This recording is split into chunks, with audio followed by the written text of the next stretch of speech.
Hey everybody, Christopher here. You're a real estate tech genius.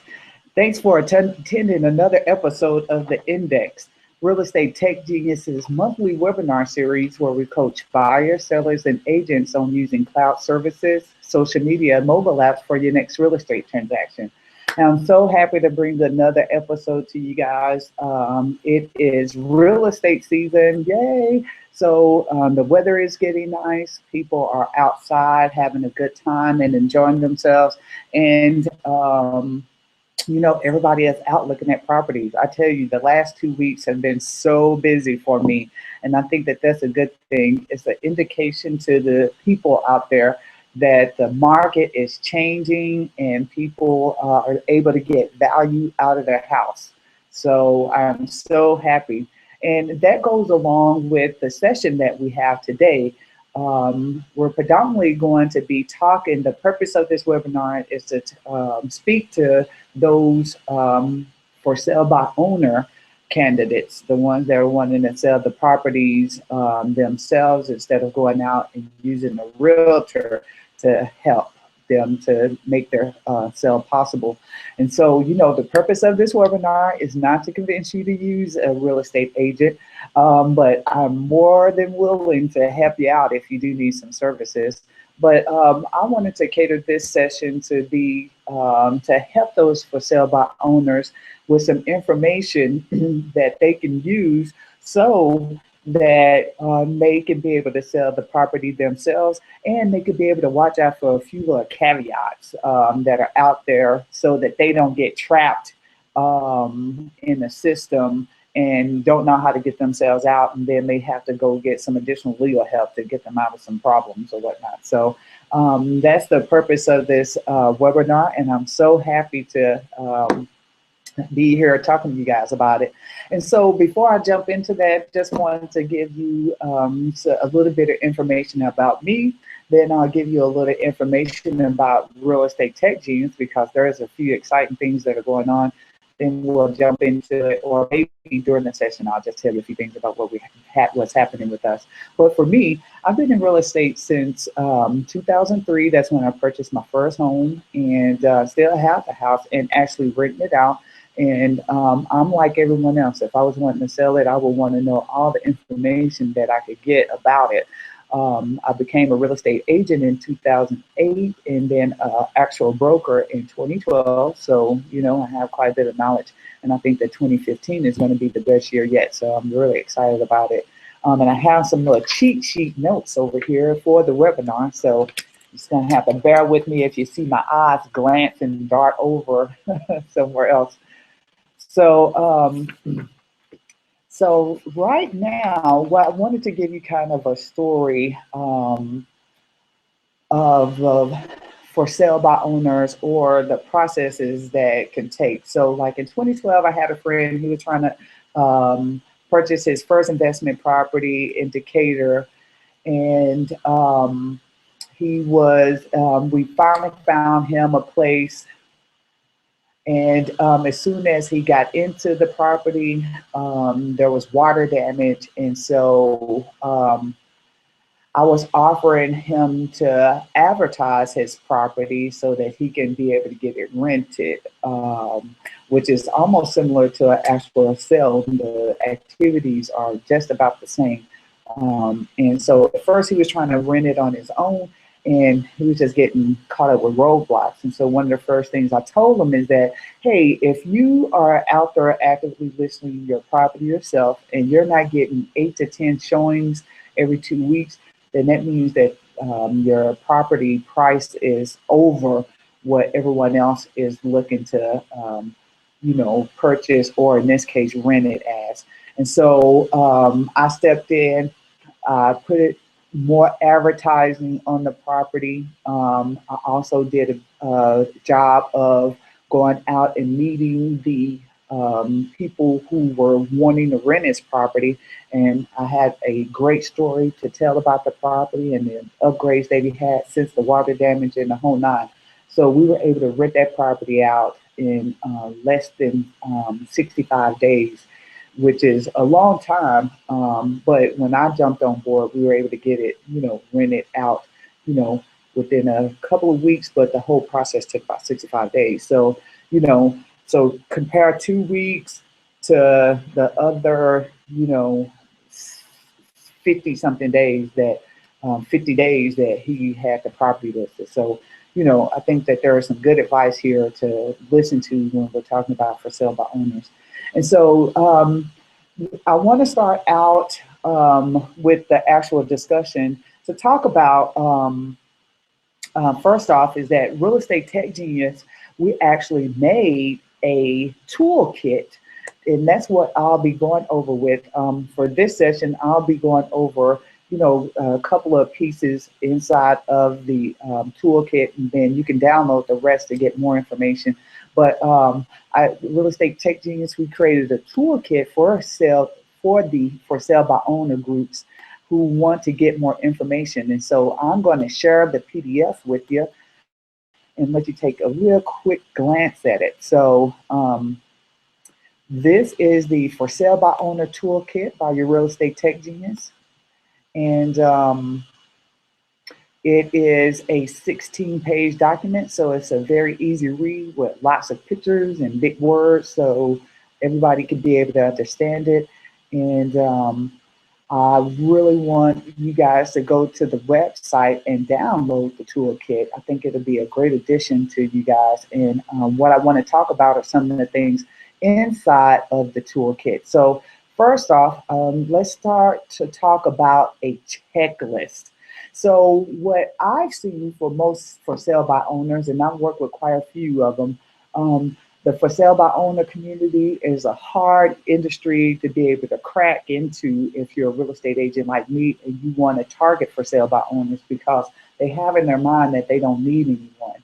So with that in mind, here are a few checklist items that you can use when you are selling your property yourself. So the first one is you need to write an effective ad. Kind of like the situation that I said before, when I was able to meet up with these people, I had a compelling story. And what brought them to the place are the ads that I presented to them. And I was able to give them a story in writing that allured them to come to the place and be able to check it out so that they could even be further wild out, or wild. And you also need to make sure that you have a budget so that when you are looking to go out and, sell your property yourself, you know how much you're going to be able to put into it so that you can be able to get your return afterwards. So most folks don't think that advertising the place on your own is even going to cost anything. And inside of this toolkit, there are a lot of pieces of information about how you can categorize different items and get everything organized so that you can be able to have a great budget for it. You need to be able to learn how to answer inquiries, similar to what I was talking about before. When the people came in, I had a great story to tell them. You need to have a strategy, and you need to be able to have the house ready for showing. Of course, you need to have that ready. And then you also need to be prepared for vendor calls as well. You want to make sure that you have a list of people available to be able to answer questions such as plumbing or what type of cable do they have in the area or the phone lines. You need to be able to have the information ready. I always get questions about the utilities, even if it's just, the first time you're showing someone, they want to know what they need. So have those vendors ready. And then also right here with caveats, that's the most important part. You need to have a clear understanding about the legal ramifications of the process of selling your home. Because even if you're selling it by yourself, you need to have certain areas of responsibility put onto yourself that is dictated by law. So, and I have quite a few of those in this toolkit. And then you also need to just have a guest registry. So when you do have an open house, you can be able to call those folks back later and be able to try and get them to purchase the property for you. And then also inside of my toolkit, I have 3 facts that every for sale by owner should know. And these are just cold hard facts that you need to know. 3 really important topics that you just need to know so that when you are out there, you can just, really, really make sure that you're prepared for this whole process of selling a property. So let's just jump right into it. Writing an effective ad. There's a few things that you just need to know when you're writing an ad to sell the property yourself. You need to have the best, know about the best features of the home. Um, pick out the top 5, but I like the top 3. And from my experience, as well as things that I've heard and listened to the actual buyers and sellers say, the top 3 areas of a home is the master bedroom, the master bath, and the kitchen. Everything else is up for grabs, such as like the living room. That's a pretty important area. But those 3 are the top.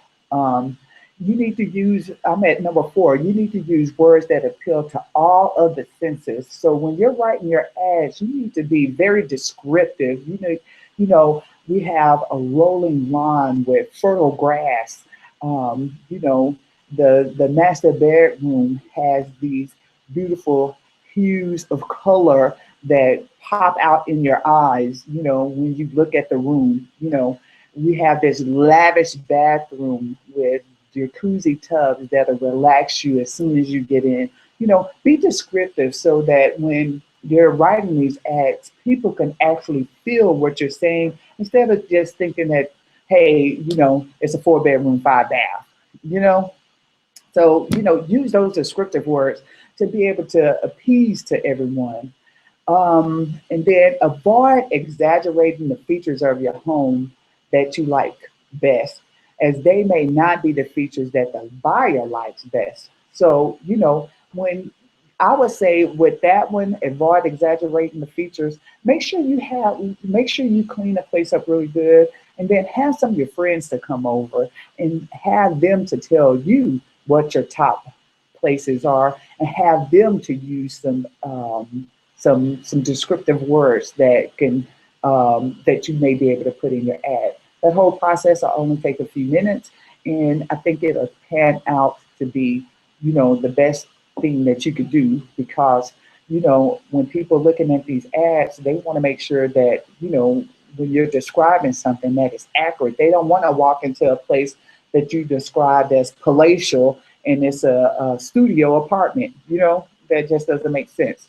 Make sure you include all your contact information when you are doing your ads, such as your phone, your name, and your email address. And if you have a website for your actual property listings, put that on there. And I would say go that route as well. There are a lot of free apps out there and a lot of free websites out there where you could be able to purchase the website. You can take the photos yourself, and then you can even post it on there and have your own featured website for your property that you're selling by yourself. And you can have that on all kinds of social media channels so that it could be able to get more exposure. And there's a lot of tools, free tools out there where you can be able to combine photos together and make a slideshow. So the website that I'd like to use is panorama.com. They have a great website. And Weebly, Weebly.com is a great site that you could be able to use to get a free website. So use those 2 tips if you want to create a website. And as we all know, it is the photos that actually sells the house, or at least at a minimum bring the people to your location. If you're not able to hire a professional photographer, I would say most phones right now have great features on them so that you could be able to take photos. And then I also like to be able to go in and enhance my photos. I have a Mac and I use Fotor, Fotor.com. It's a free app that I use to be able to make enhancements to it. So, I use it to make the room look brighter, to make some of the color pops in certain areas of the home. If you're taking an outside aerial photograph of your property, you can use that to just really give good features. So Fotor.com is one of the best ones that I use. And then, And in the call, asking for use the ad to ask for someone to come out and show your property. As a real estate agent, we do that all the time. You know, we advertise our property so that people could get in contact with us directly because, you know, that is the only way really that you're going to be able to sell the house is to be able to intrigue the people and to be able to get them to come to the house so that they can actually see it. Um,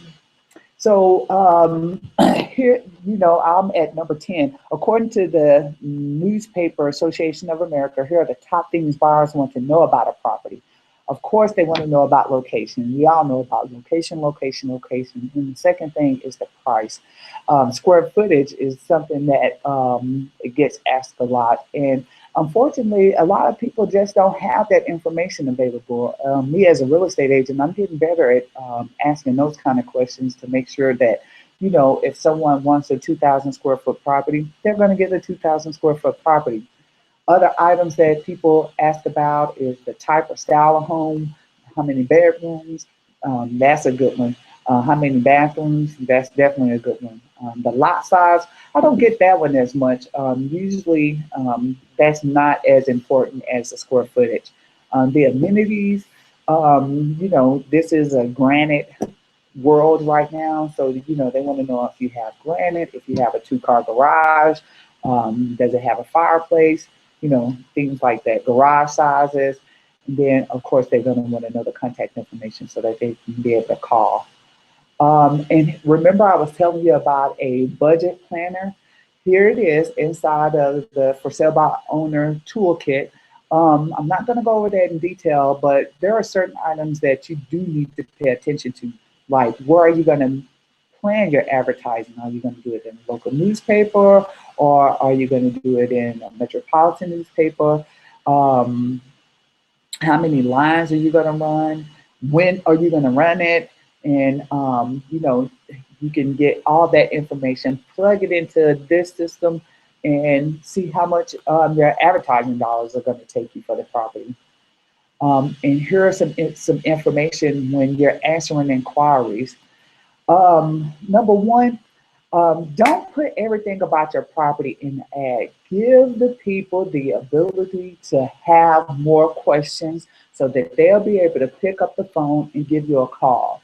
You know, so, you know, us agents, we use very descriptive language, but we limit it to maybe about 2 lines of ads. So, you know, we'll say, hey, this is a great property, it's freshly renovated, it's a 2-bedroom, 2-bath condo in a nice area that offers shopping and amenities, you know, and we keep it there. We'll let the photos talk about the actual property itself. And then when the people come out and do a showing, when you show the property to people, that's when you can use some more descriptive language to get them to actually make a purchase or to at least extend the offer to you.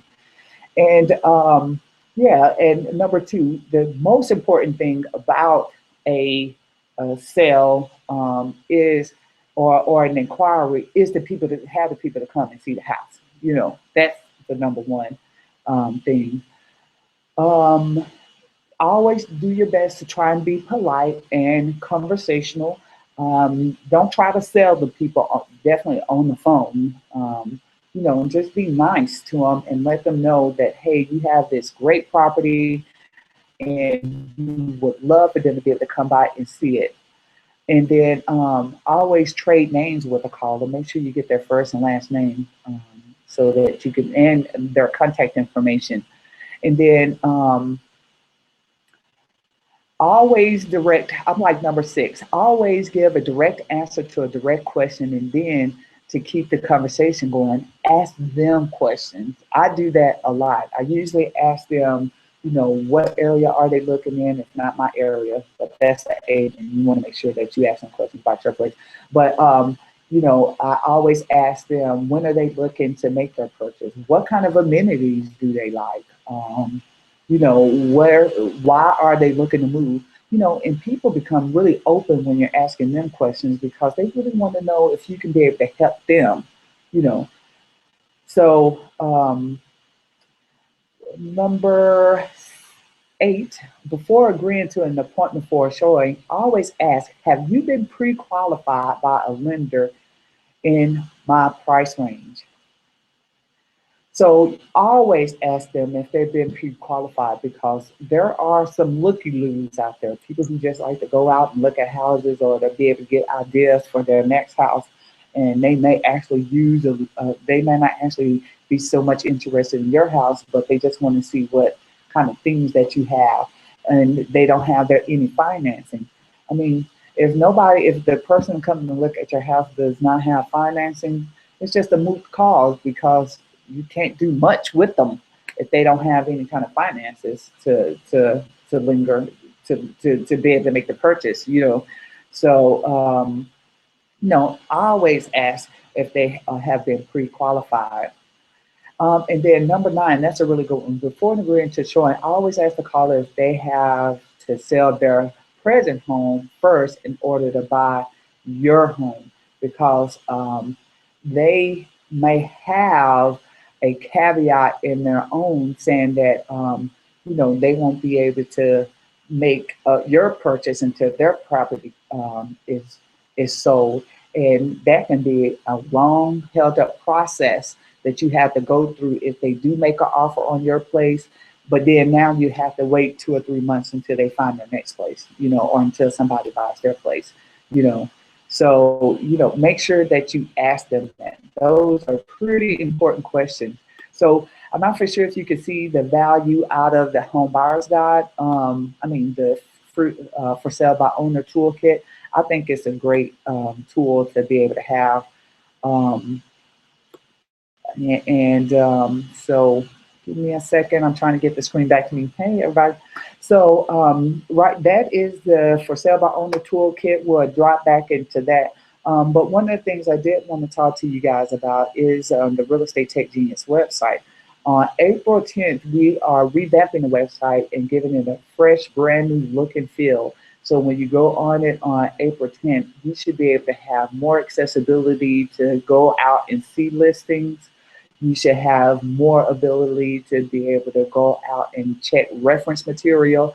We have this For Sale by Owner toolkit. We have a toolkit for expired listings. We have a toolkit or a ebook for people who are first-time buyers and want to, have a home buyer's guide so that they can get basic information about the entire process of buying a house. So go out to www.retechgenius.com and look at the new look and feel of the website. And, leave me a comment too. Shoot me a comment at the bottom of the website, or go out and give me a call, and I'm be more than willing to be able to chat with you about the website or any of these other items that I just talked about.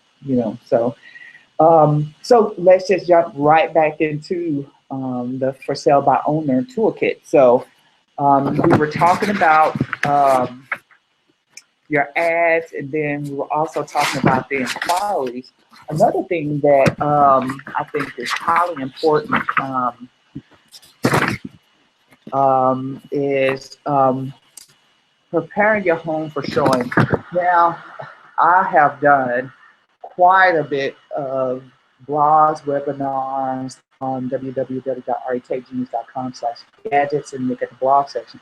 I have done quite a few discussions about preparing your home for sale. We spent the first 2 months of the year talking about that. So, go out and check out the videos that we have on that. I'm not going to spend that much time on it here now, but just make sure that your house is ready for people to look in. And I'll tell you, both renters and buyers, in most cases, they want something move-in ready, and they're also going to want the place to almost appear that it could be new, so they don't want no cracked doors on the cabinets in the kitchen. They don't want, tile or holes in the sheetrock, or a landscape that's unkept. They probably won't even stop by and look at a place like that. In most cases, they want something that's move-in ready, and they also want something that's almost new. So, go to the blog section of Real Estate Tech Genius, or also the video section of RE Tech Genius, where we're talking about, is it appropriate to use a stager to sell your property, to stage your property, or is it okay for you to stage it yourself, or should you just leave it blank? I'm always an advocate of staging it. At least you put a few pieces of furniture in the property so that people can have a really good idea of what the space could be used for. Instead of just having a blank, empty space and they don't know what should go where, or what this particular room is. I actually went on a showing yesterday where we looked at two properties, and neither of us had a really good idea. Is it a grand room, or is it a living room, or is it a bonus room? We just didn't quite know. So, because it was just an empty space. So, again, go out to the website, check it out, and you'll find out as much information as you can about staging your house and having it prepared. So I'm going to share the toolkit again, and we're going to talk about pricing strategies. Pricing. So I'm going to share this out right now. So look, I have a whole checklist of things that you need to look at before you have your first showing. Pricing. So these are a few questions that you should ask when you're looking to price the property. Again, if you are not having 8 to 10 showings in a 2-week time period, the property is probably overpriced, and that's almost like a hard, fast rule. So is the local market rising, falling, or staying even? In my opinion, a value based on actual neighborhood is my opinion of value based on actual neighborhood sales price. If not, then you need to go out and talk to a realtor and get you a comparative done, of your property. How many homes in the area are competing against mine right now? Do you even know that information? How does mine compare with the other places? Have any neighborhood homes been on the market for too long? If the property is on the market for too long, there are multiple reasons, but the top reasons is that the property is overpriced or the property is not well maintained. Those two are keeping properties from being sold. Really. So is my home consistent with larger or smaller homes in the surrounding area? Again, a comparative will tell you that. So again, talk to an agent about that. Are my financial needs influencing my asking price? Because if you're in a quick rush to sell, then in most cases you'll just take anything, and that might not be the best strategy. Is my original purchase price influencing my asking price? Do you want to make your money back? So sometimes that's a good thing, and sometimes it's not so good. So make sure you pay attention to that. Am I willing to price it right or stand firm? And stand firm, because sometimes you just need to stick with what and make sure that you are getting people to come to the place, but stick with what you know. If if if you have the ability to do that. And are the benefits of moving important enough to price my home at market value? So like right now, people's prices on properties are going up, thank God. And so, you know, again, are the benefits of moving important enough to price my home at market value? Do you want market value, or do you want it, a more pricey so that you could be able to get more profit? So here are a list of vendors that I think that you should need. So go and download the toolkit. This is the most important section, and I'm just only going to spend a couple of minutes on it, but I think that, everybody should know these. Are you gonna have a seller's disclosure? And that's just telling everybody what problems have you had with the property that you know of as the owner. That's the most important thing, because if the buyer can actually come back and sue you if they don't, if you knew something about the property and didn't tell them, and didn't disclose it to them. So make sure that you have a seller's disclosure statement out there. If you can't find one on the internet, just call the agent. Do you have an escrow account saved up? So like earnest money is money that people give to you when they submit their bid at the initial part of the transaction, and that money needs to go into an escrow account set aside, and that doesn't get spent until the actual closing happens. Because if the deal does not fall through and it's no fault of the buyer, then they are by law accountable to get that money, that escrow money back. I mean, that earnest money back. So make sure you have an escrow account set up. Use a legal 2014, 2015, predominantly 2015 now, since we're in 2015, purchase and sale agreement. They're out there.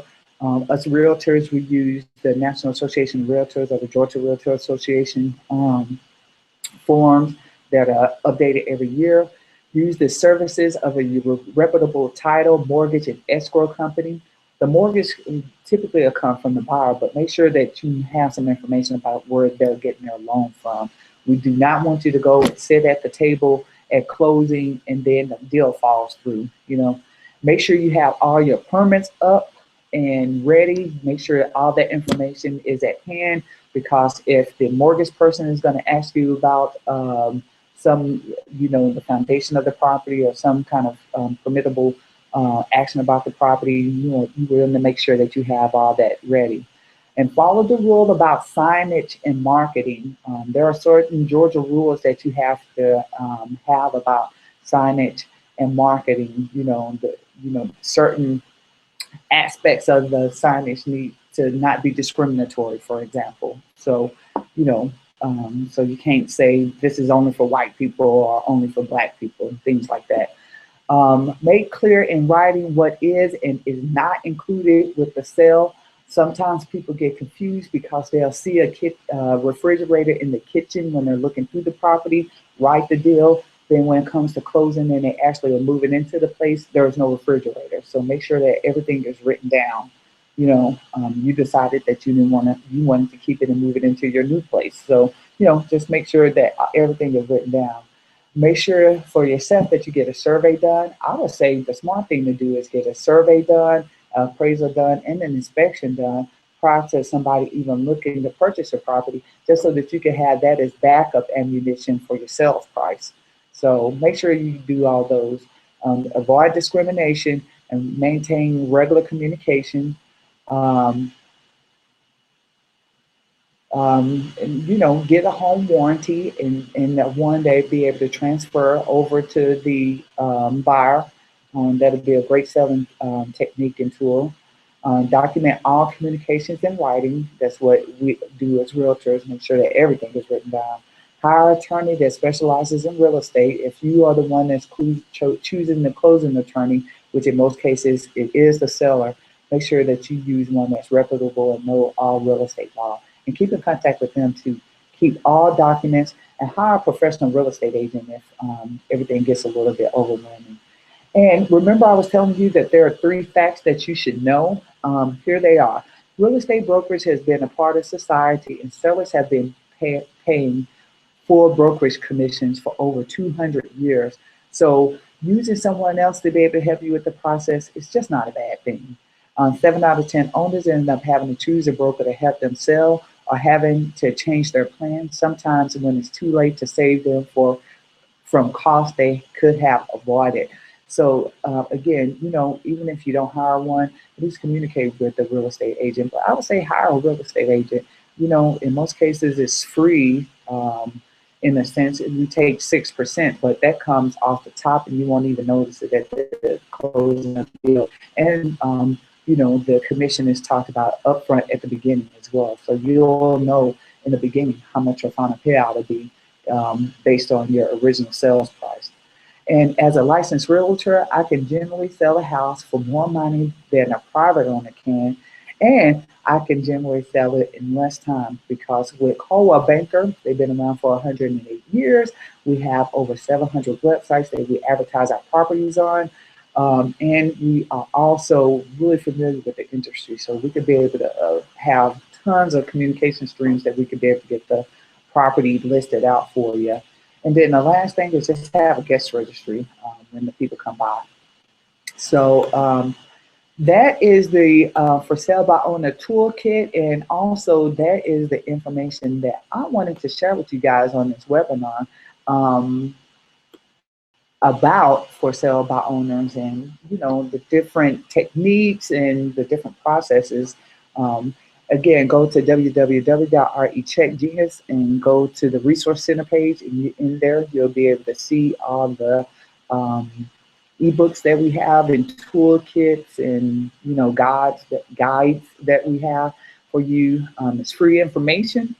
We're not charging anything, and a consultation with me is always welcome. I'm willing to help, anybody that's looking to make a purchase and a sale. I love my job, so I'll do it without charging anything. And again, the Real Estate Tech Genius website is getting revamped, so go check it out on April 10th. And I appreciate you guys attending my live broadcast of the Index, and have a good day. Thank you. Oh, and don't forget, we're also on social media. So go to Real Estate RE Tech Genius on Twitter and on Facebook. And we're also on Instagram. So check us out. And we're going to be having more videos, how-to videos out there for you. So have a great buying season and selling season.